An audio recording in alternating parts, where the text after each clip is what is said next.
And Kathy, I just need you to say your name is all. Oh, sure, Kathy.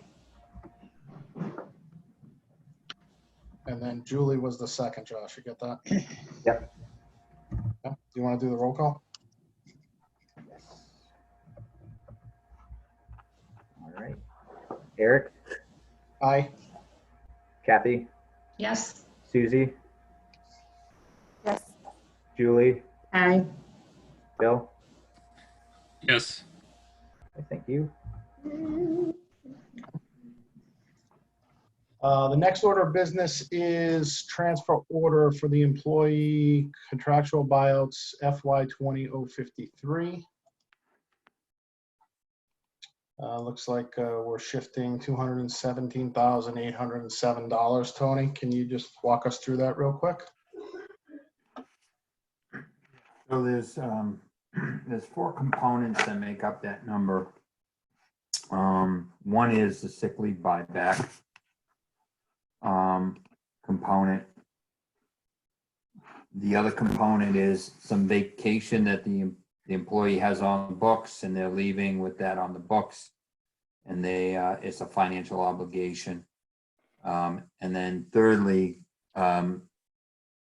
there's time under the contract where an employee can be granted in cooperation with the police chief time and a half or compensatory time. Now, those three components, and I would say the fourth is a subset of the vacation time, because the earned time starts as of January 1. There's an accrued portion through the time of retirement. So you got what you had for years of service that were put on the books as of January 1, and the remaining portion is for what's accrued from January 1 to time of separation. And that totals the $217,000 that you referred to. So this is a retirement obligation, Tony? Yes. Yeah, and it's usually all paid out, those components at the same time, because typically what happens is a firefighter, police officer, they typically retire sometime in the first quarter of the fiscal year. So all those financial obligations are then met as a way to reconcile the books. And so no additional time off is being taken that was on the books. No sick time is being taken on the contractual obligation. We pay back a percentage of their sick time, and the compensatory time in their contract, if they do not use that, they are paid out that amount. And Laurie, the dollar breakdown, did you provide that on the document, or is it just the total? It's the total from employee SLLB liability transferred to the general fund, and then the salaries. No, it's not broken out. It's not broken out. Yeah. Laurie, if you would reference it for me, where did we keep that in our file, so I can give them the numbers? Sure. Or you can provide them so they understand the breakout. Yeah. Could we also just get what's in the employee SLLB fund? Yes, Laurie can provide that to you as well. Thank you.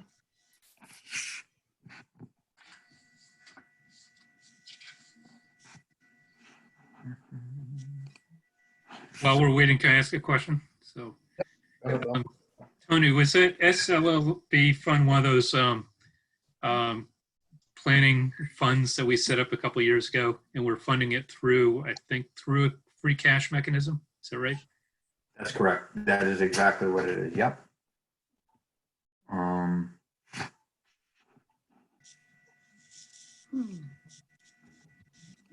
Second. All right, I think I have it.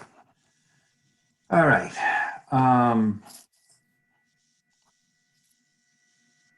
I'm going to give you approximations that adjusted slightly, but these are the approximations at the time that I had my last spreadsheet. So sick leave buyback is 113,000.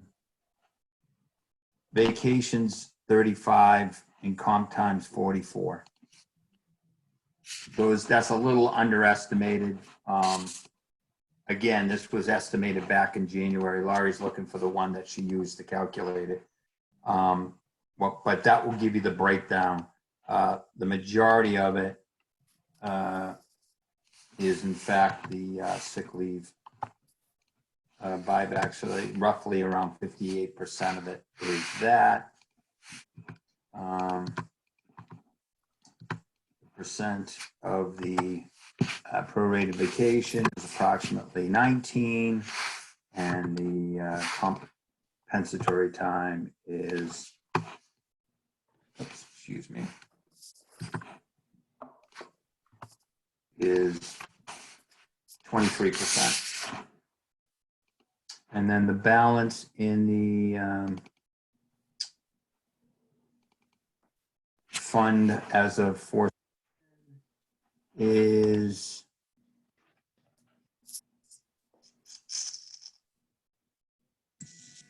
$325,621.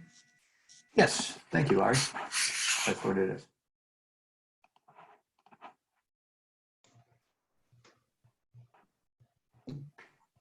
The good news is this: the sick leave buyback number, the vacation and the compensatory time is more of a managerial discussion. So we're going to have that with the police chief going forward and with the fire chief, because those are the departments that have significant amounts that get accumulated. The sick leave buyback portion in the new contract, there's a maximum number of sick leave time that can be bought out. So, and that was for any employee that I think came on board approximately 2016. The town manager began to negotiate with the bargaining units a cap on the sick leave buyback. Those individuals that were on board prior to that, which the captain was, is in fact under the old contract. So that's why you find that number being significantly high. There's a few other individuals over the next few years that are going to be retiring, and clearly they're going to be the last of those under the old contract. So that's the context, and that's how we got to that number. Laurie, did you just send me the most up-to-date buyback calculation? Is that what I saw in an email? Yeah, there's about a $25,000 difference between the approximate and the actual. So would that be an extra person or extra days or? No. That's what I'm trying to get to. Okay. I have that. There were additional time. I know there was additional compensatory time, and there was some additional sick time that was accrued. I believe those are the major Gotcha. Yeah. changes there. Okay. Mhm. Is there, I haven't seen. I take that back. Laurie just corrected me. I am so sorry. That's the 194. There's another employee in here. I apologize, guys. We had a senior center director retired, and that's an additional 15,000. So that accounts for the gap between the 25, and then the difference between the 194, 42 was what I just described. Some additional compensatory time and some additional sick leave time.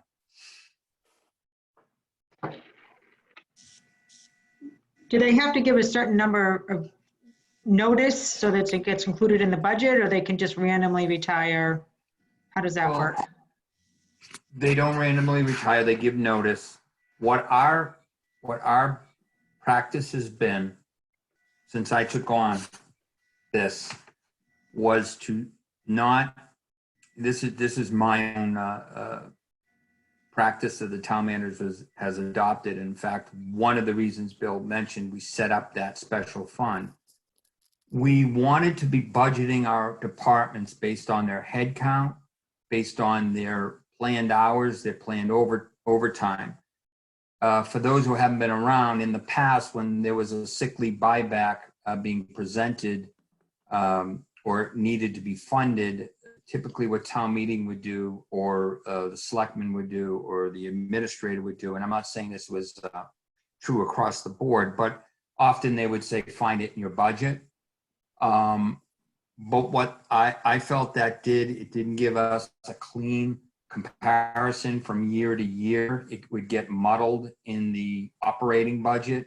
I believe this is an unfunded liability that gets accrued from the contract, and therefore not part of the man hours necessary to run the operation. So to peel that back, we established that particular fund so that we would pay for that, not out of the operating budget, but through funds that we had put aside. Thank you. You're welcome. Does this kind of order come up once a year or occasion, or multiple times? Typically once or twice a year. Sometimes there's a surprise. Someone might just say, I'm going to retire in 90 days. So in the contract, it speaks to the notice. There's not a lot of notice required in some of the major bargaining units. But we do know that, for instance, next year, we will anticipate, and we have a scheduled sheet for, let's say, 4 other officers, sergeants and/or patrolmen, maybe in a lieutenant, that they're giving us their estimate. And we're looking at, correct me if I'm wrong, Laurie, sometime next year around this time. Okay, so when we go to fund that trust fund for this particular purpose, we'd be using free cash as a funding source to make sure we had put away enough to take care of it next year. So we would have the available funds. Do we have any mandatory retirement ages in any of our contracts? By law, a police officer must retire at age 65, Laurie? Yeah. Yeah. So those we can anticipate, but the other ones we really can't. Correct, because someone could have 30 years in at age 55, 56, 57. Right. Yes. So the ones, that's right. So the ones that are mandatory. So for instance, I have a individual at age 55. And again, we only have the estimates now that could be retiring really when they deem that they want to, because they have 31 years in. We have another individual who's a lieutenant who's at age 62, who has 35 years in. We have another, I think it's a sergeant with 54 years. He's 54 years old, who has 31 years in, and another at 53 years old with 22. So sometimes, someone might retire at age, and this is years of service within the town of Bridgewater. So the lost individual might have 8 years worth of service that is outside the town of Bridgewater, which would bring him to 30 years worth of service and age 55. So typically the earliest they would retire is 55 with 30 years worth of service. Now, why would they do that? That's because their pension they would be eligible for would be 80%. So typically it would be the 30 years, 55, 30 years and 55 gets you 80%. But so the police are the only one though that have a mandatory 65. Laurie, on the firefighters? I think they have to retire too at 65, but Okay. sure. So that's I'm just been so in tune to what's going on in the police department. But I also have the fire, so But it's tough. You can guesstimate and you can look at those things, but the only ones you know for total sure are the ones that are 65 and have a mandatory, right? That's Yeah, correct. I mean, even They're someone very could say rare. they're gonna, and then a downturn Yeah. in the market could make them stay longer. Right. Right, and that was one of the challenges we had budgeting years ago. At one point, this was before Tony came on board, we actually tried to build into the general fund budget an anticipated value that was outside of the, police and fire budgets. We wouldn't hit that budget. We did exactly what Tony said. We were counting headcount for the budget and then having an allocation of like $100,000 outside of that for the general budget. And then we created the stabilization funds that are financed through the free cash mechanism. And that's a much better process. But the question you had, Kathy, about the balance is an important one because we want to keep watch on that, especially if our free cash drops off or something. Forecasted retirements, if we don't have enough funds, we're going to be digging someplace else for the Yeah. funding. And so we typically have had over the last 4 or 5 years, one retirement here from the police, one from the fire. What got our attention when we asked for the latest and greatest was the number that we had lined up here for police and the number, I don't have it in front of me, for fire. And we go, uh-oh, we need to meet. As a matter of fact, Michael, Kim, and Laurie met a few weeks ago to talk about management practices as it relates to some of the vacation time, some of the compensatory time, the sick leave piece.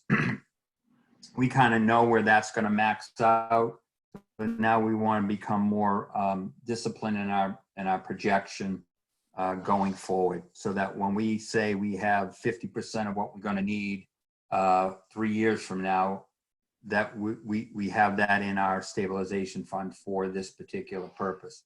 To Bill's point, we've been able to put money in there for the last 4 years or so.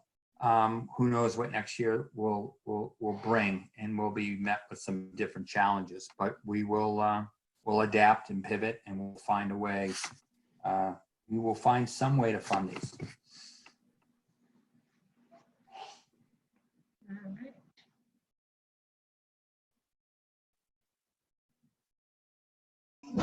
Any other questions or conversation about this item? Did we have a motion already? I'll make a motion to approve if we didn't. There we go. Just need to say your name, Bill. Bill Wood with a motion to approve. Julie, second. All right, start the roll call vote. Eric, Aye. Kathy, Aye. Susie, Aye. Julie, Aye. Bill, Aye. thank you. All right. The next order of business is FY 20-054, which is a transfer order for prior year bill. I think it's a $1,600 transfer, if I have the right numbers, for FMLA. Tony, just give us 2 sentences on this one, if you don't mind. The reason we have to, it's professional services. So from time to time, a bill that doesn't find its way to the town prior to the end of the fiscal year, like any operation, given the number of bills that we process, and I'm not pointing fingers at anyone, gets lost in the shuffle. And somehow the bill doesn't get paid within the fiscal year. In going back and forth with these folks, making sure, and the department head approving that, in fact, these services were, and the cost of these services were due, we are required by law to put it forward as a special order for a prior year bill. You can't pay a prior year bill out of your current year operation. It's a mechanism to make sure that we're not floating expenses from one year to the next. So out of all the bills that we processed last year, it looks like we missed one for $1,600, and that's why it's before you as a special order. So what is this FMLA town Account? share? Yeah, we're using it as a funding source. So we, at the beginning of last year, the Commonwealth has instituted an FMLA fund at the state level. Are you, any of you familiar with that? Yes. Okay, so it was a percent of your salary budget that you needed to put aside, and it would be the town's match. The employee was to put an amount into that fund, and then a year later, it would be a funding source for those who are out on FMLA, because the state law changed regarding funding salaries while individuals were out. Kind of like an unemployment, if you will, the way it works. You file a claim, blah, blah, blah, while you're out under FMLA. Well, the state waived state government and municipalities from this. So we had a budgeted amount sitting in our general fund operating budget because we had planned on it that we don't need. So we're using that as a funding source to take care of the professional services for Evan Malillo contractor. So it's just a funding source. We can move from one budget to another budget. So as monies we budgeted, we don't need, we're not required, and we're using that as a funding source. It doesn't have to go back into the FMLA fund where it was, like, a state mandated? No, it's no longer mandated, and this was our budgetary portion in our general fund. Okay, thank you. You're welcome. Okay.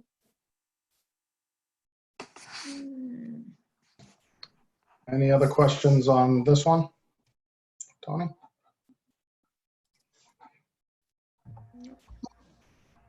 Motion to approve. Kathy, motion to approve. Got a second? Susie, seconds. Okay, start with the vote. Eric, Aye. Susie, Aye. Julie, Aye. Bill, Aye. Kathy, Aye. thank you. All right. The next order of new business is FY 20-055, which is a transfer order for capital appropriations of roughly $2.1 million. Tony, I'll just have you walk us through this order, please. All right, so let's talk about the funding. So, well, let me take a step back.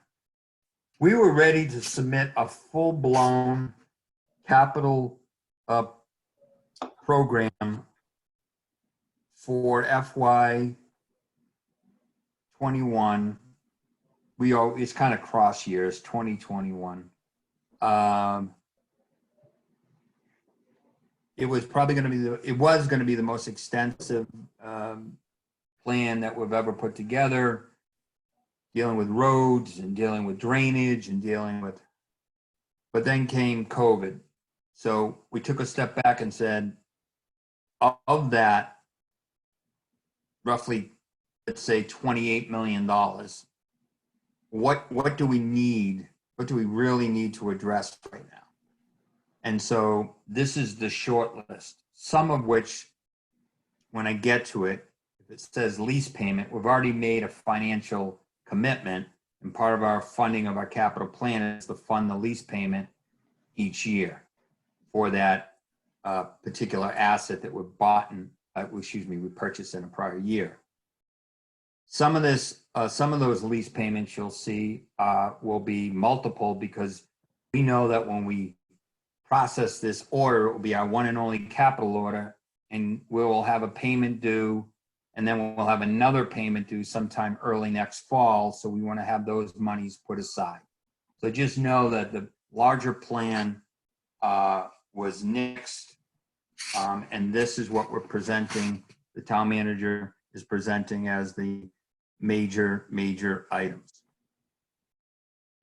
The source of funding, I'd like to just walk you through, and then I'll point to where some of these funds are being allocated specifically or as a proportion of a capital project.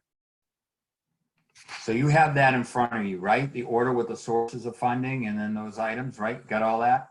Yeah, I'm looking at my iPad in case it's plugged in case anyone wonders why I'm not looking directly at the rest of you, but. Okay. Cool. So there's a request to the CPC. So I'm going to point to three. I'm going to reference three amounts. So the CPC number of 550,000,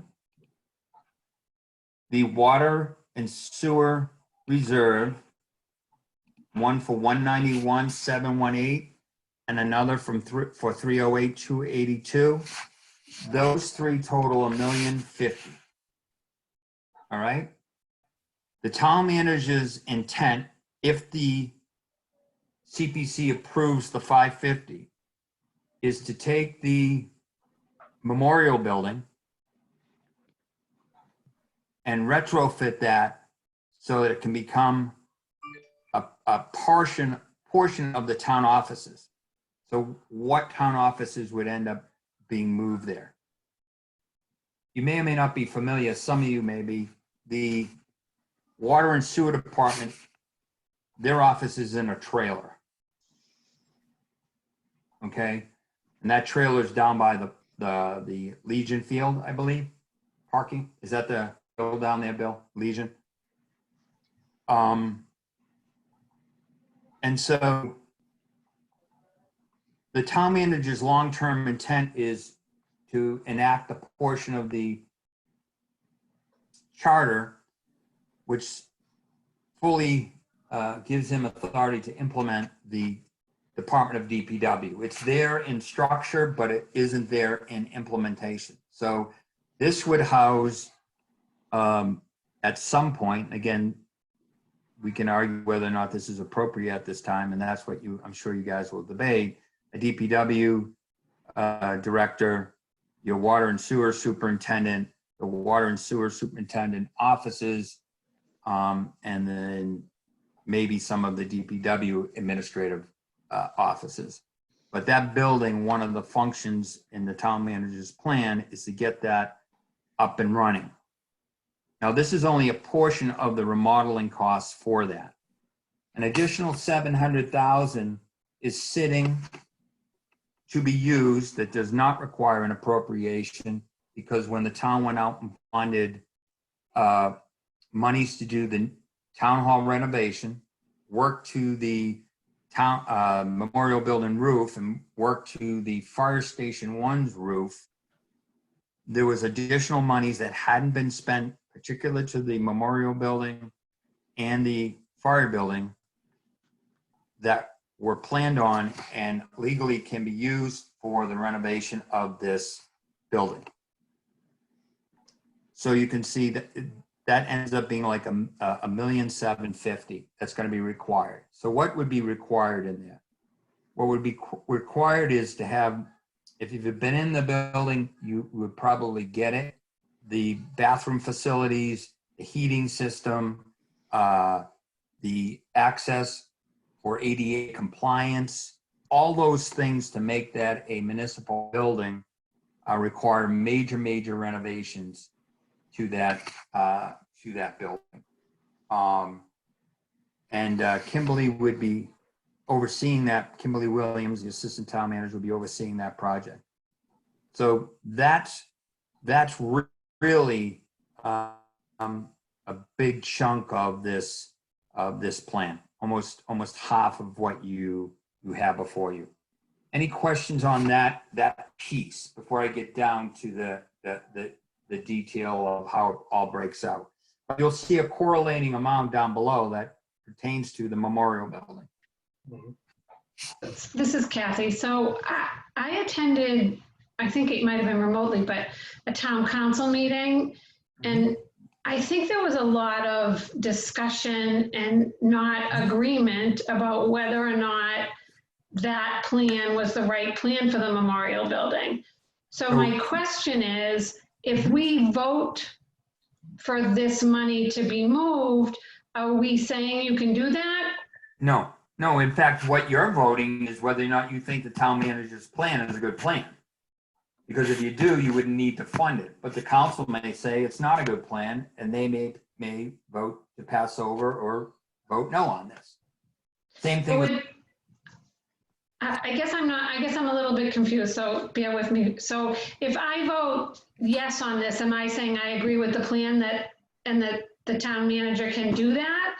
And if I don't agree with his plan, then I would vote no? Is that what you're saying? I think fundamentally, yes. Yeah. That's what he thinks the best use of that building is for. That's the bottom line. Okay, and so can we vote on individual pieces of this, or do we have to vote on the whole thing as one item? I would suggest that unless it's funded fully, they would have to go back and redo all of the plans, architect work, and really think hard. Bill, you want to jump in?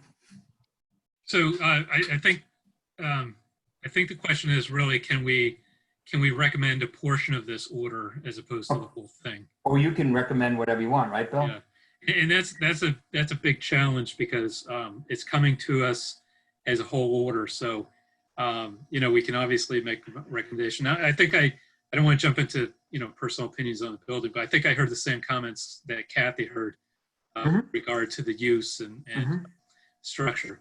I don't know what the other budget finance meeting would be about, but I don't know. I'm up in the air about this. So I'd like to hear more discussion about this particular thing. But yeah, we can split this order that we have before us and recommend a portion of it instead of the whole thing as an amendment. No, we don't have to make the amendment, but just put our 2 cents behind why we're supporting 2/3 of the order, not the whole thing, or we support the whole thing, and just have comments that we heard other comments. I don't know. I'd like to hear from others around the table here what they think. So this is Julie. My question would be, I did not attend that meeting, but I've attended other meetings where we've discussed what to do with that building. When would you need this approved by, Tony? Like, is there a deadline, or would be a way for us to get more information? No, there's not a deadline. I think your thoughtful consideration is what the town manager wants. Again, a lot of times what he puts forth needs to be bantered around. Let's go back to that school, the McElwain School. That took 1.5 years for everyone to kind of get to the acceptance that the McElwain project should go forward. So it's healthy. So that's my 2 cents there. I think I'm reflecting what the town manager is in consideration with. But if we vote yes, then we're basically supporting whatever he's putting forth to the town council. Yes, he has $1,750,000 that's required based on the specs that the assistant town manager has gotten from the architect, which would make it fully ADA compliant, would move the bathrooms from downstairs to upstairs, would renovate their heating and ventilation system, and really get the building up and running as a full blown extension of the town's municipal building. Unfortunately, I don't remember what the concerns were on the town councilman's or town's council people's use discussion it about it, for but I other do things. remember thinking You those want are to use good, it, valid yeah, you questions want to and use it for some other concerns. thing. Yeah. Yeah, I think there were 2 points. One is it's a historic building and originally structured as a library or a showcase as an extension of the library. That was the discussion years ago, and we used to meet in the memorial building years ago. And I will tell you firsthand that the building's in tough shape and has to be repaired one way or the other. Right. The other question was, is maybe it is the appropriate place to have a DPW, but then there could be arguments that there's other locations that work just as well. I'd probably support the finances simply because it needs to have something. But if I can have one more minute, the source of the funding that Tony and Laurie have picked out is from water and sewer. So the source of the funding is being provided by rate payers into water and sewer. And so this building becomes a water and sewer building in concept because it's being paid for by those 2 enterprise funds. If the funding were Portion. if the funding were a little bit different, I'd probably feel better about it. Because if we fund it this way, and somewhere down the road we say, well, DPW is moving back to the highway barn with an extension there, or DPW is moving over into the old town hall, then we've utilized those funds and we're not using them for those two offices. But if we're committed to having those offices in that building, then I'm fine with that. I do circles, or does everybody get my point? Well, but I also think we have to take into consideration that, you know, it is a tough time right now, and we have the, you know, water treatment plant coming on, and that's going to raise rates and other things. So this is just going to raise rates again. And Well, I think I don't think the town would understand that this is like, I don't know, I'm not sure that it's clear enough because there hasn't been enough conversation on it to see what the town people actually would think about whether we need to do this for this building, for this purpose, and use the money out of these funds. I just will add, I think that's all, this is a great conversation. I think Michael can come back and give a broader perspective. I'm kind of filling in the blanks, answering questions. But I will say that the water treatment plant was going to have an office there as part of its original design. And Michael's decision in working with Jonas was, let's not add an office space there at the water treatment plant. Let's find a more central location and put that more near well, next to the existing town offices. So there was a lot of thoughtfulness on his part that maybe needs to be communicated. I think what ends up happening, to Bill's point, is we can get into the discussion about whether it should be a library or an extension of the library, or it's a memorial building and it should be kind of artifacts in there. My only comment is, in working in municipal government, that's why sometimes things take a long time, and that's not a bad thing, but that's why buildings sometimes sit there for extended period of time. It's difficult to reconcile all the interests to what's the best use of it. So that I go back to the town manager feels this is the best use, and you guys should choose to do what it is you feel necessary. But that's his position.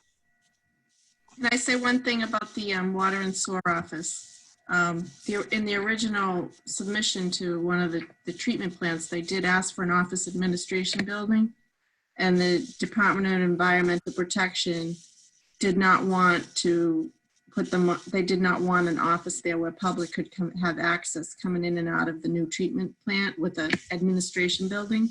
So I think that's what changed that plan off of that. That's one of the main reasons anyway. I think I also remember, because we had a presentation, that it also wasn't approved for the funding, wouldn't be approved for that part of it. And it was like $750,000 or something that came off of that. That's correct. Which I think is a lot of money for, however, it was like 6 people or something. Brick and mortar and HVAC and hey, it's. No, I get it. It's just. Hey, Tony, quick question, because I think maybe I feel a little bit differently about this than I probably would have 4 months ago, right? With everything that's going on with COVID, what is the plan for the town to get back into office buildings? And you know, when you think about this, that's a good question. If we're not, and I can just speak for my company, right?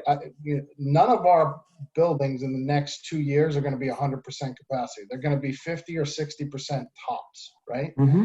And if that's how we're thinking about it as a town, mm-hmm. then, you know, I would think differently. Are we really going to have the office staff to put in there? Or do we already have the space because we're going to have some people now working from home?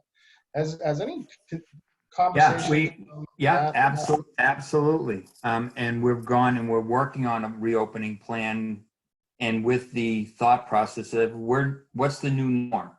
So we believe what you're describing is going to be a new norm. So let's say, for instance, in the accounting office, we had up to 1, 2, 3, 4, if we have 5 people in there, right? That's just one little office, not the treasurer collector, but let's just use that.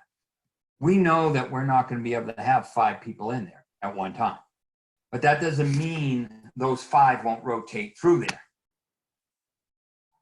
They will have some time in the office. We don't envision completely someone becoming a remote employee. Maybe that's a little narrow in our thinking, and maybe that should give us pause as well. But we're thinking in terms of 2 people would be in there and they'd be in a couple days, and then we have another 2 people that would rotate in, because it depends on who they're facing.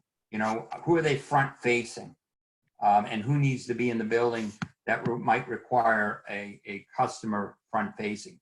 Treasurer collector's office. Unless we say no, we're no longer accepting payments in the treasurer collector's office going forward directly from the taxpayer, and we're going to do everything remotely, then you're going to have some front facing employees in there. Okay.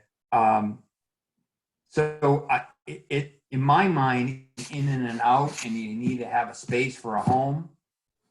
Another way to do it is you close up some of those spaces and say, that person's going to work from home. There's no reason for that person to come into work. If you start to do that, then you have excess capacity in your building. So I think I hear what you're saying, and we don't know fully how that's going to play itself out. We do see a cycling in and cycling out, and the building not being more than 60% full. Rick, I'm probably going to end up supporting this if someone makes a motion, because that building was used for municipal purpose for a long time. It was used for town council for quite a while. I was an extremely strong supporter from day one of the concept of the DPW, and setting aside the current crisis, I think co-location of that function is really critical to the town. So there isn't another space that's allocated. I had an issue with what they were going to do with the bathrooms. I think they've resolved that now, so I'll probably end up supporting it. But I have a question if we can turn to a different line item. Tony, can you talk about the street lighting LED project and the 100,000 that's on the order here? Yeah. So there's an additional $100,000 to bring $100,000 to bring this whole project home. So we're talking about what came up during, and Laurie, you're very familiar with this, so feel free in jumping in. There's a number of things as they went ahead with that project that they realized they needed to implement to enhance the project, such as controls, electronic controls that allow you to do adjustments to the lighting. Exactly the type of lighting that was going to be installed on each particular pole. Laurie, if you could think, but there was a number of things that came up during the implementation of this that weren't considered. So these are things that have come up related to, and those are 2 examples that I used, that are going to cost additional money. They're in the process of implementing this and starting to install. And I can say this, that we will get payback on this 100 plus the additional grant money we got, because there was some grant money on this project, and there was an additional funding that we had done in order to get this project going. We're going to get payback in 1 year. So once this is all up and running, we're going to see a significant reduction in our lighting costs within the town. So this is a payback in 1 year. Our lighting budget is about $175,000, $180,000. So we're going to see a significant reduction in the cost here. So maybe more like 1.5 years would be the payback. Laurie, do you have any other components to that you have in the plan adjustment from Elijah? Yeah, I was just looking, they made a transfer request to the town manager's office, and there was some technology equipment that was more money than they originally estimated, because all the estimates were, a year or so back. by the time it gets to the fulfillment of the contracts and everything. So I think, so there was some technology aspects of it. I mean, the whole project is probably costing the town, I think, $500,000, but they got, Department of Energy grants, they got Mass, there's another energy grant for another 80,000. So there's 3 grants and then a National Grid rebate grant that is another 100,000. So there was a lot of grant and a lot of planning and thought. But I think coming down to the end, the original contracts for the original consultants, things have gone up, and the equipment for the LED fittings themselves were a little additional because maybe they miscounted some of the lights, or I'm not really sure of the short. Well, I'll jump in on that because when they first started this project, you got to do an inventory of the poles and who owns the poles, and that in itself has been a sorting out process. So now we know who owns what poles, we know what lights are going on what poles. We know now we're going to own the lights, and we know what the maintenance costs. So the first year of the maintenance of the, correct me if I'm wrong, is also in this project. I believe so.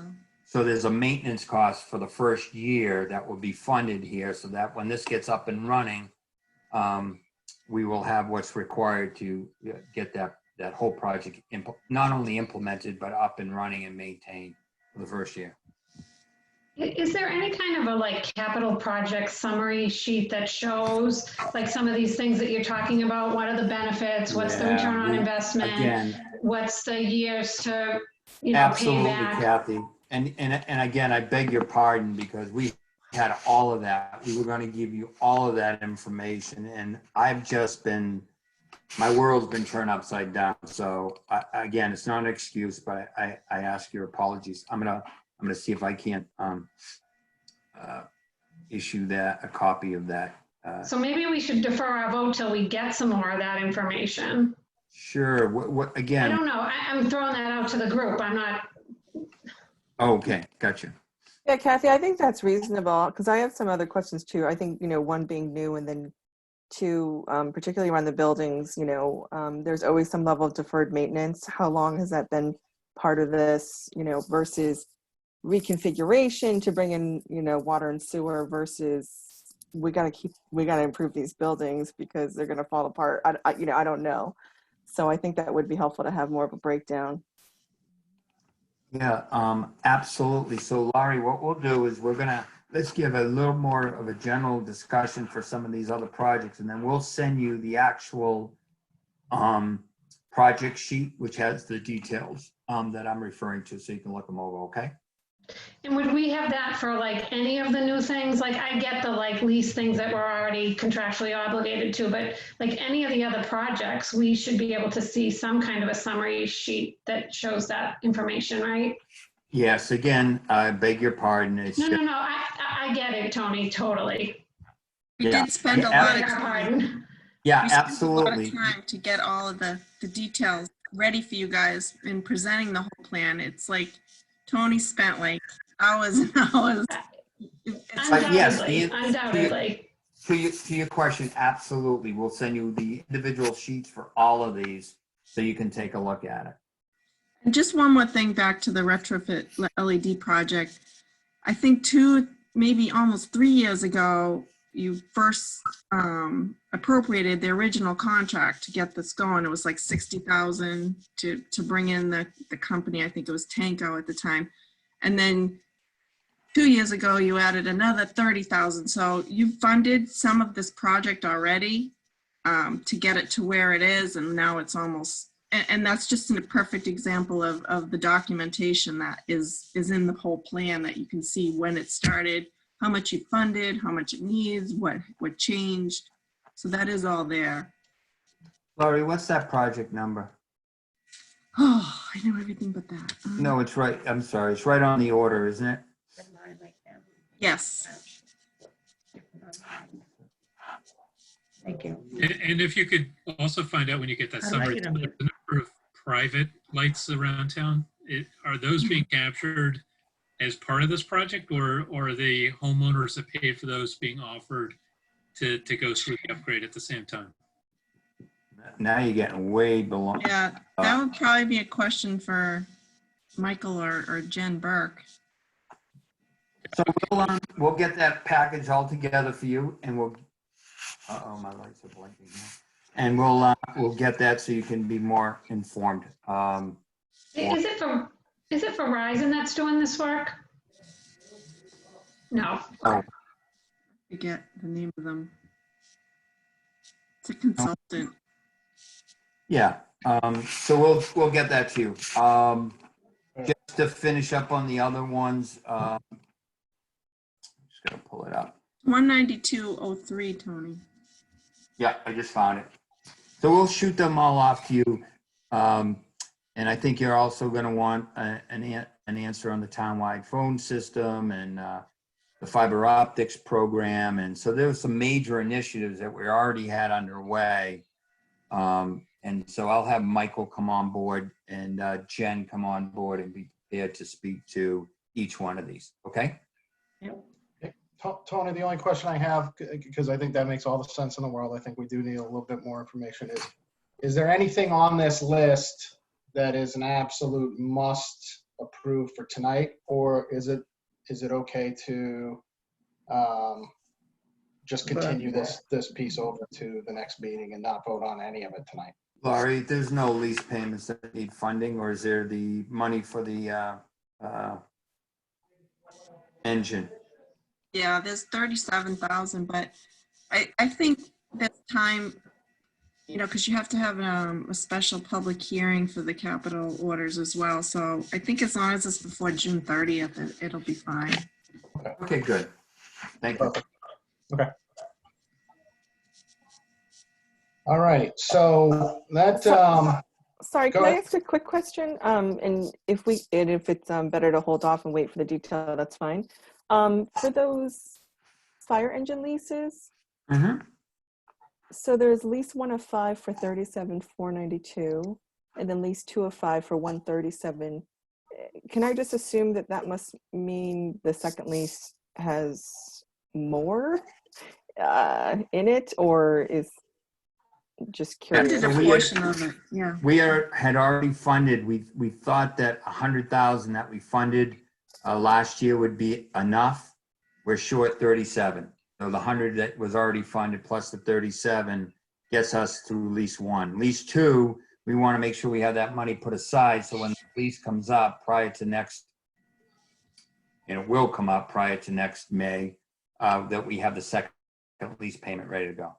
Okay, perfect. Thank you. So do we All need right, so- to move this to the next meeting? Yep. Motion. Can we also get like what's in those funds that we're sourcing from? How much is in there now before we make these changes? Oh, absolutely. Laurie will provide that to you. Thank you. She sends you. Laurie, what do we have just off the top of your head, just so that they know? We can wait it, or I don't know if anybody else needs it now. Okay, No, good. I That's have it perfect. now, but. Okay. while we're waiting on it, do I have a second? Bill had made a motion to move to the next meeting. Do I have a second? Second, Julie. Thank you, Julie. I will take the vote. Eric, Aye. Susie, Aye. Julie, Aye. Bill, Yes. Kathy, Aye. Nate. Aye. Thank you. All right. So I know we're not going to dive into the budgets tonight because we have a joint meeting tomorrow night, and we'll get into the budgets tomorrow night. But I did ask that one item be added to the discussion, and my timing I think was pretty good because the day after I asked Tony for a plan for Old Scottish Links, there was an announcement that we're opening golf courses back up in the state of Massachusetts, and I believe Old Scottish Links actually opened today. So Tony, can you just, because I think probably there's a lot of concern around the town about what the revenues are going to look like and how we get back on track. And I just thought it was good to kind of give this team an idea of what the town was thinking about for the golf course and what the fundings look like for this year, because I'm sure it's going to come up during the budgeting discussions as well. Okay. Well, the good news is we're up and running. Today was the opening day. The protocols that we had come up with for a plan regarding, and I'll give you just some overview. How many individuals could play in a foursome, the intervals between each foursome, whether or not they could pay in cash or they needed to pay in advance, how we'd move that a golfer who has a tee time from the parking lot to a check-in to first tee, how would we maintain social distancing, all those things. I don't think I need to go into detail unless you want me to. We're all laid out. And then on last Thursday or Friday, I think it was Thursday, the state put out a notice that golf courses could open on Friday. All right. And they listed the requirements. Okay. So some of the requirements I didn't mention was no golf carts. Everyone's got to walk. Only push carts or carry of clubs. And all the other things that they had listed there, we had already incorporated into our own COVID phase 1 operation plan. Okay. So that's what started today. And it was great because I went over this morning just to make sure that Charlie didn't need any help. Kimberly and Michael had other commitments. And was good. It was very quiet. It was quiet because the weather forecast was for a lousy day earlier today than it was. It ended up being a beautiful morning, a halfway decent day. So in retail, you'd call that a soft opening. So we were lucky we had a soft opening, you know? So if you were to go down there, you'll see that there's signage immediately when you pull into the parking lot regarding maintaining social distance. There's a parking lot attendant that's going to make sure that when you come in, they meet you. Who are you with? What's your foursome? They'll have to stay in their car or around their car. They have to maintain social distancing until they're called to move to the to check-in, which is outside. There's no inside checking. There's no going into the pro shop. They check in at the window, which has a plexiglass window. They check in, and then they go to the first tee. And we have rangers out there that are monitoring them while they're out in the course to make sure that they're maintaining social distancing. All the individuals working at the course must wear masks. All right, some face covering, as per the government, the governor's order. So that's the good news. The bad news on that is for now we don't get any. Number one, the intervals on tee times, we lose 3 minutes because normally the intervals are 12 minutes, so you can get more tee times during the course of the day. So that's going to impact our revenue negatively. The other bad news is carts. Carts are another revenue source. It's also kind of like an amenity that you have to have, but we're on equal playing field with other municipalities and other golf courses because no one can have carts. But the revenue that you generate from the golf carts really defrays the cost of the lease payments for the golf carts. There's not a lot of profit margin in the leasing, in the cost that you charge your customer, the fee you charge your customer when they go on the course. So we don't have that revenue stream coming in. The driving ranges are closed. That's per the governor's opening requirements. And therefore, the driving range, which they would sell, the private section, they would sell memberships to, we can't sell memberships because the driving range isn't open. The public driving range where people would come before they play around, they'd buy a bucket of balls. We're not generating that revenue. So you can see right away we're handicapped, no pun intended, out of the gate with our revenue. We started to look at this 3 or 4 weeks ago, because maybe more, 5 weeks ago, because I was charged to develop a plan and look at the budget and the forecast. We were concerned that we would be looking at about a $500,000 shortfall if we didn't open. So if we were closed all the way through June, think about it. April, May, June are some of your big golf months, specifically June. All right. So having this open up is giving us pause and allowing us to rethink what our revenue is going to be.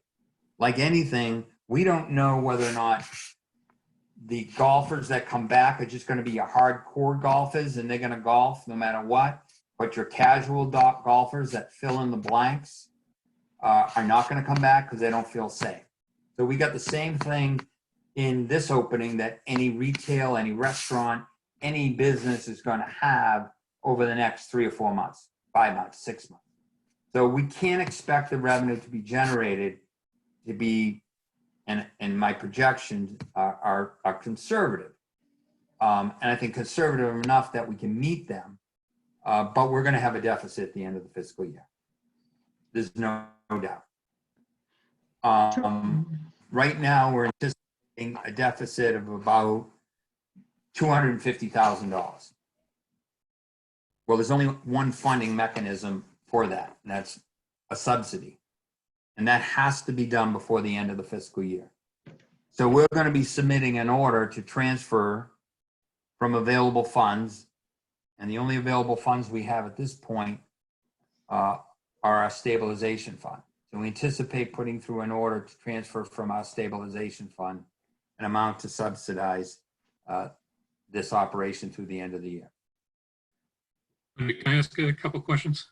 Eric, Go if you ahead. don't mind. So I looked at the golf budget, enterprise budget the other day. I don't know if you were with us. I was tracking revenues on the golf course for about a year, daily revenues, and doing a model. I came pretty close that year. I think we were short by 70,000. So two things happened as a result of that. One is, as you know, the last 2 years of the large mortgage, we really structured it as a loan, not as a full transfer. And I looked at this year's budget, and I think there was $100,000 that was supposed to come back. I don't know if that was to general fund or some place. It went to the trust fund, went to the stabilization fund. Okay. So the first question is that 250 after that 100,000, or is that including that 100,000? No, the 100's been transferred. So the deficit would include the fact that we transferred 100 from the golf course into the stabilization fund. So one way to look at it, their revenue, other than that loan shortfall that I'm estimating at this point, would be about $145,000. Okay. That makes sense. And then I expect, as many have said, this is going to carry on for a long time. So weekend revenue package was approximately 45,000, a little bit more on Sunday, I think, than Saturday, or vice versa. And that was just for greens fees. It wasn't for cart rentals and things like that. So with a 12-minute versus, or 15-minute versus 12-minute, are we then talking about, even on the best of days, revenue stream of like 32,000 or somewhere in that neighborhood? Or have you modeled that out yet? I haven't modeled it based on rounds. What I've modeled it based on is a % of your normal fees in rounds. So I just cut it right in half. And the reason I cut it in half, Bill, is all the variables that I just referred to. Yep. I don't know about the average golfer. I don't know whether the leagues are going to get up and running. So we're planning on carts. We're planning on the leagues, because the leagues generate a big chunk of money early in the year. So we will generate from the leagues that are going to be up and running between $60,000 and $65,000. So that's not in your, it may be in your rounds calculation, but it's not in the daily rounds. It's an upfront fee to be in. Sure. Yeah. Yeah. I was using the revenue because that's pretty constant year to year, the league fee. So typically I would have gone right to and taken a look at that modeling purposes. Right. I wanted to be on the most conservative, so I reduced the revenue for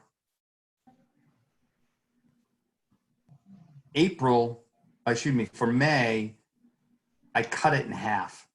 Yeah. Okay. For June, I cut it in half. Yeah. So as long as we don't get a rainy weekend, that because that's If it's more than cutting the revenue in half, right. Yeah. So what about the clubhouse fees from, are we getting the lease fee from? yeah, we got a check in January for what was the check for? 30,000. And they also help defray the cost of our expenses. So they cover, except for the pro shop itself, I think the cable, they cover all of the expenses, the heating and AC for that entire building now. So they pay us back. So we'll get the bills for all of the gas, the electric,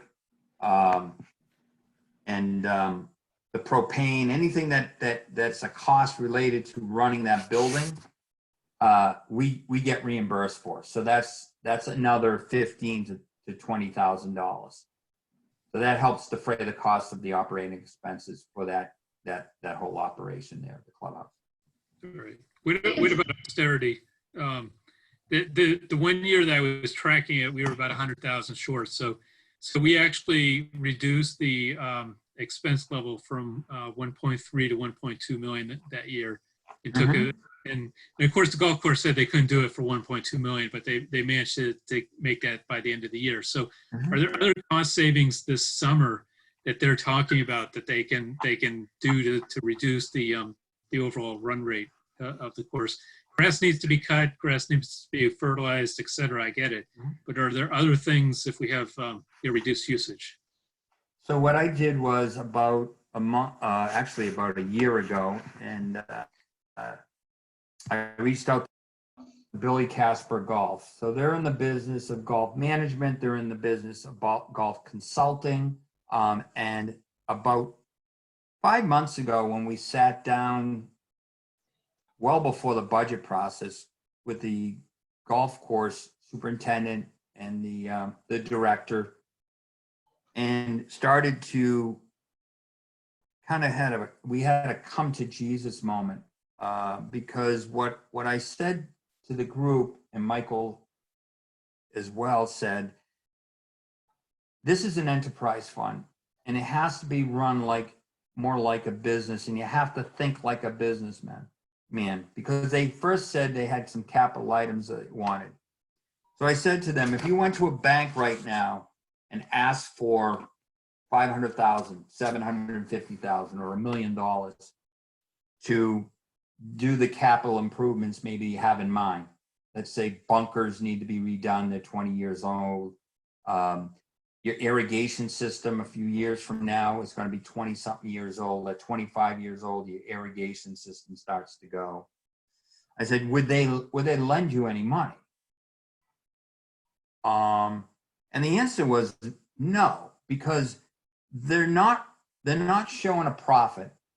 On a GAAP basis, they're not even close to showing a profit. On a cash basis, they're just barely breaking even. And the assets really don't have any value, the land, because they would never sell it. They can't. They can't unless the town chose to sell it. And I believe there's some covenants that are attached to that bill, and no better than mine. So that come to Jesus moment helped them start to look at it differently. I also said, you realize that the town will continue to introduce the idea of getting out of the golf business, because quite frankly, the debt service on your operation is only connected to your clubhouse, and everything else for the course has been paid for. I said, so you really have to think about this. If I was the town manager, I would be saying, maybe time for us to get out of the golf business. So I met with Billy Casper Golf, and I'm having them, they just did an analysis of all our expenses and compared it to 3 other courses. And we have a follow-up meeting, and we're doing just that. I'm using someone's specialty and an expertise to review our G&A, to review our maintenance costs, to review everything, to see if we're in line with other courses. So we can challenge ourselves to look at where we may be overspending or inefficient, but also I'll be looking for him to answer that question, Bill. Where can we cut back for the next year or two as we get through this and not do any irreparable damage to the course?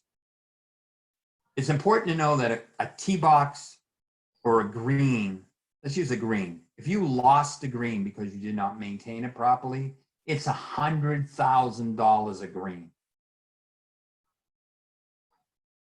So just think you got 18 of them. Then you go to the tee boxes. If you were to lose a bunch of tee boxes and it became dirt, what would it cost to do the work? So it is, in order to maintain it as an asset, as a golf course, there's considerable investment that's required. If you don't put down the fertilizer and the weed killer, then the weeds take over the grass, then the weeds become the fairways, and then your fairways are weeds, and now you're offering a different product. So right now that golf course is positioned to compete with the likes of some private courses. Not, when I say private, privately held, not private in membership. And that's what they're charging as a fee. They're charging a fee comparable to that.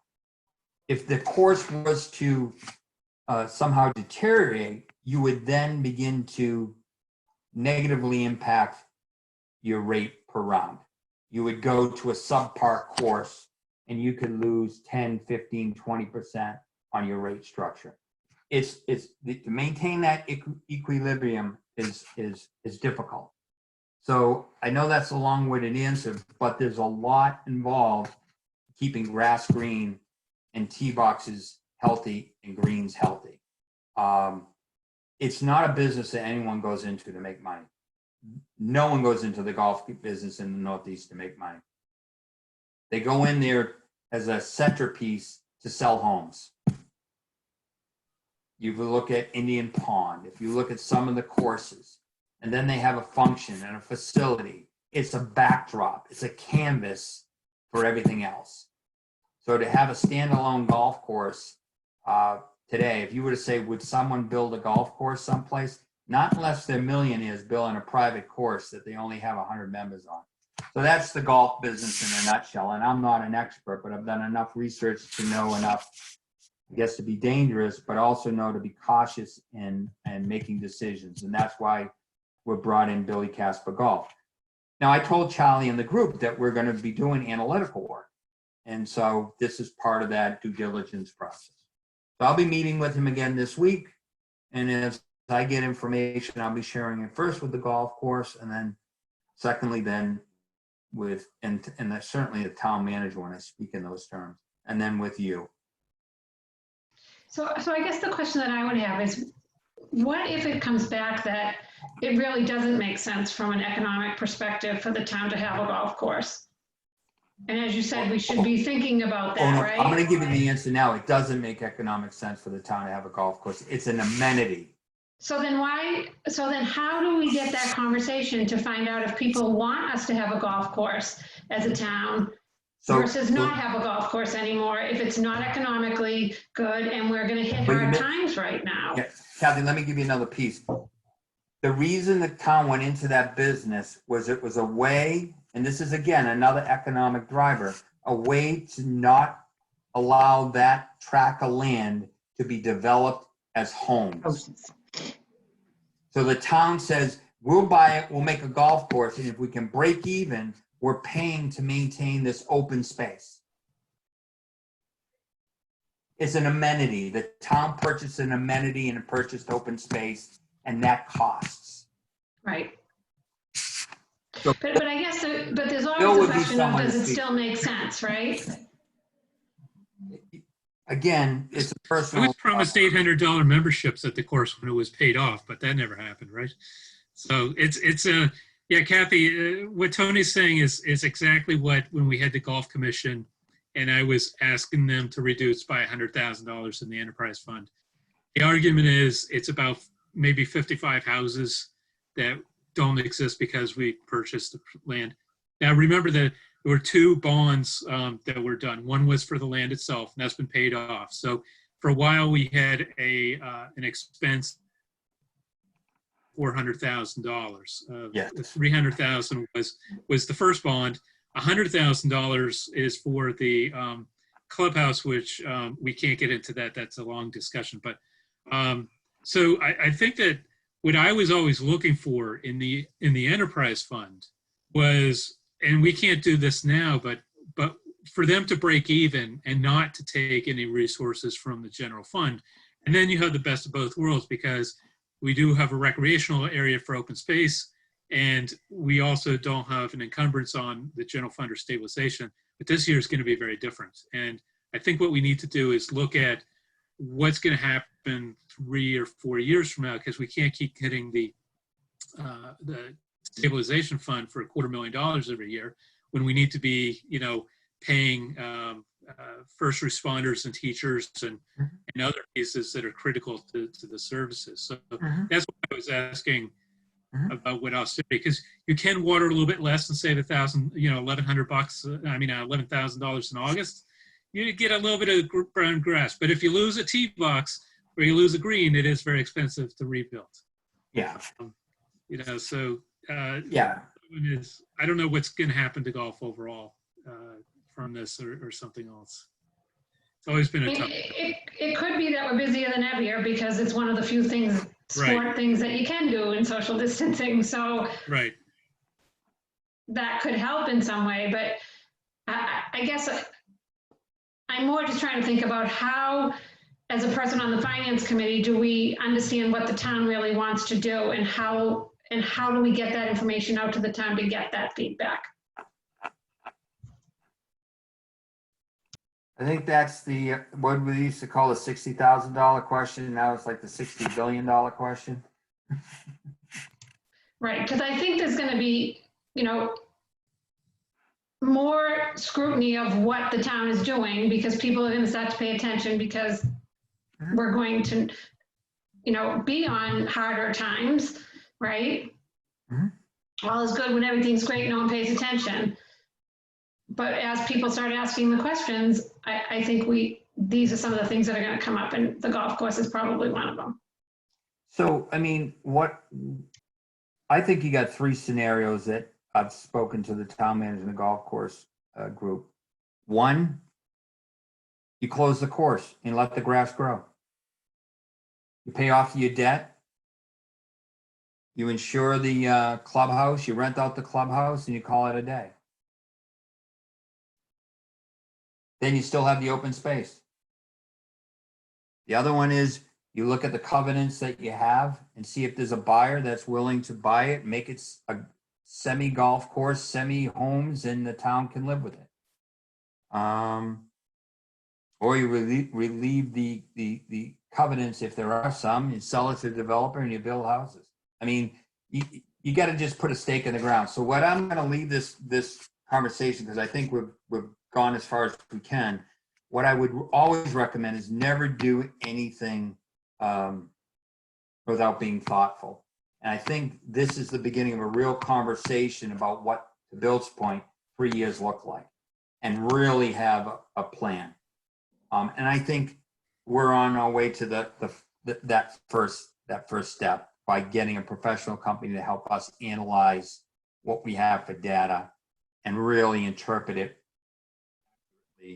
and make sure we're running the operation as efficiently as possible. So what's the timeline for them to give us that data and for you to be able to come back and present it to us? Before the end of this fiscal year, I'll have some good insight. I think we can't look to making any major changes this moment. I think the final budget that we do with them, in the end, when I say final, a final budget is really, and this I don't want to sound crazy here. We always do our budgets in May, but to me, a final budget really doesn't happen until you set your tax rate in December. So the time between the first budget that gets adopted in May or April, and before the tax rate is set, in between then is the time we'll be doing our work. I can't envision us having enough information, except for tweaking, doing some tweaking, maybe saving 75, 80, 100,000 in expenses, maybe 150, which would be good, but it's not good enough long-term. So before that final budget is submitted before the budget is submitted in May, we'll have some tweaking done. The real full long-term plan is something that won't be done until late fall, early winter, before the tax rate is set, however. So, Tony, this is good conversation. I appreciate you kind of talking through the plan. The one ask I do have is when we reconvene after Memorial Day, if we could get a read on what the 2 weeks since we opened looks like at our next meeting, I think that'll help people understand, because I just think this is whether you want the golf course or not, it's a sensitive subject. And I think it's important for the team to see the type of revenues we're generating now that things are starting to reopen. So if we could just add that to the next meeting, that would be great. So what I'm going to send you out this evening or first thing tomorrow morning is the whole analytical package for the general fund that we have now in place that's monitoring what's going on between now, what we think is going to happen between now and the end of the fiscal year. So there's about 7 or 8 documents. I want you to digest them. I'm not going to necessarily cover all of them tomorrow night, but I will cover those that, as a consensus, I think are going to be most important.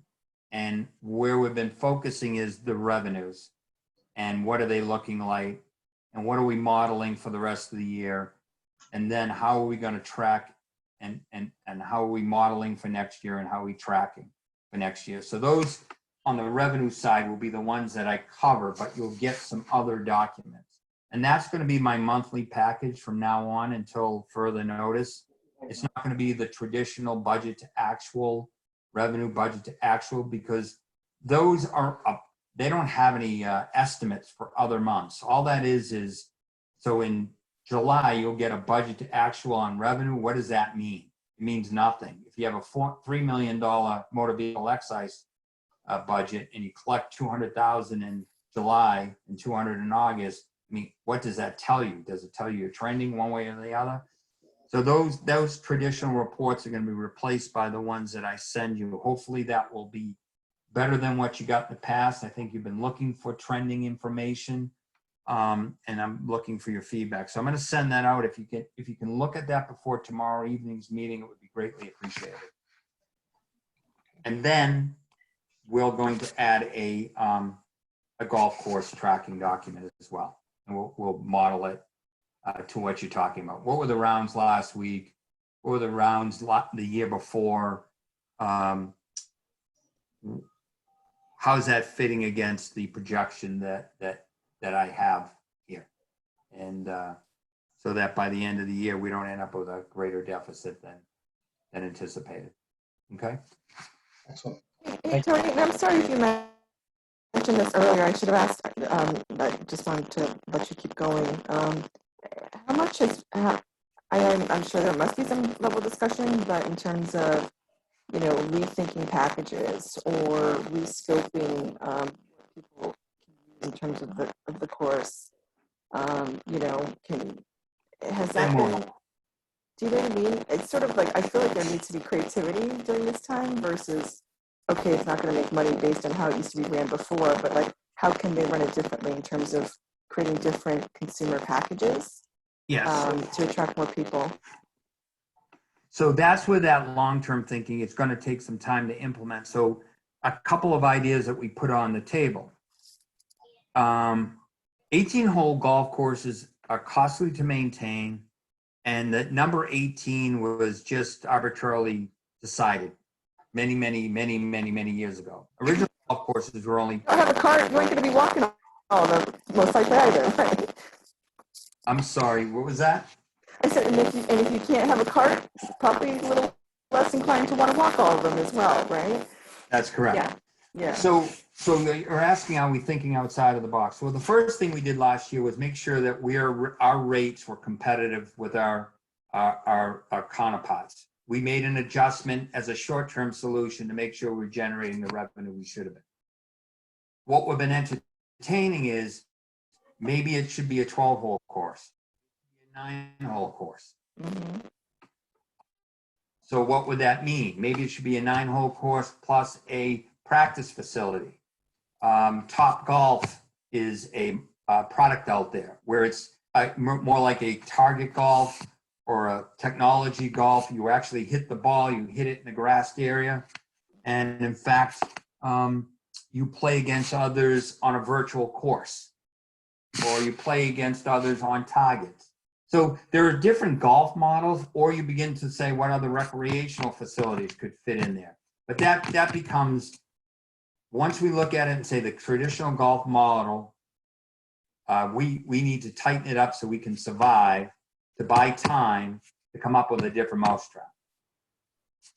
That's where we're at. But we've talked about, if anyone's familiar with the game of golf, over in Rockland, Harmon Golf is that model. It's a 9-hole course. It has a huge practice facility, a little short hole course, and you can pop in there and hit some balls for a couple hours. You can pop in there and go in the gym. You can pop in there and play the little short course. You can go to the putting green. It's more like an event. It's a recreational event. So there are different models out there.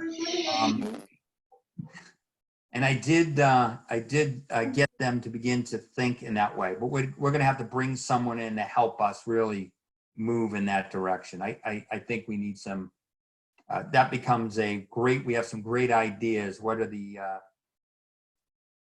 implementation, what's the implementation criteria for it? Okay. All right, thanks. But we have begun those conversations. Good.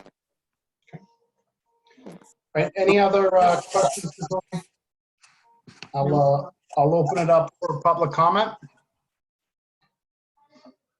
For public comment, do I have a motion to adjourn? Motion, Julie. A second? Second, Kathy. Okay, we'll start the vote with Eric, Aye. Susie, Aye. Julie, Aye. Kathy, Aye. Bill, Nathan. Aye. Thank you. Thank you. Thanks, Thank you. everyone. Aye. See you tomorrow night. Back to tomorrow. Bye-bye. Thank you. Good night. All right.